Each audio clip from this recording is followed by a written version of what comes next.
क्या आपने कभी सोचा है, अगर कुछ नहीं असल में कुछ नहीं है ही नहीं? अजीब लगता है ना। क्योंकि जब हम कुछ नहीं के बारे में सोचते हैं तो हमें खालीपन, अंधेरा और सन्नाटा दिखाई देता है।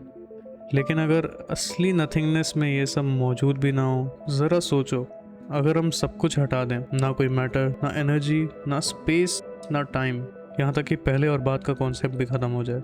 अब सवाल ये है, अगर कुछ भी नहीं है तो फिर कुछ शुरू कैसे हुआ? यहीं से शुरू होती है थ्योरी ऑफ नथिंगनेस।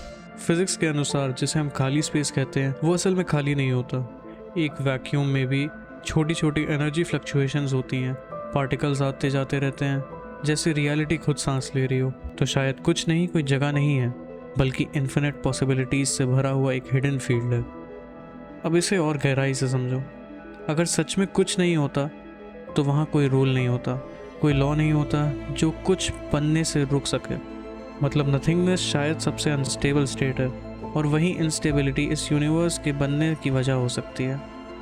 अब इसे अपनी ज़िंदगी से जोड़ो। हम खालीपन से डरते हैं, सन्नाटे से डरते हैं, कुछ नहीं बनने से डरते हैं, लेकिन शायद वही खाली जगह, वही साइलेंस क्रिएशन की शुरुआत होती है।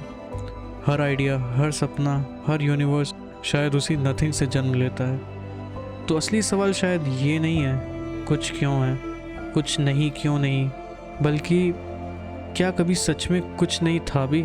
क्योंकि कभी कभी जो हमें कुछ नहीं लगता है वही सब कुछ हो सकता है।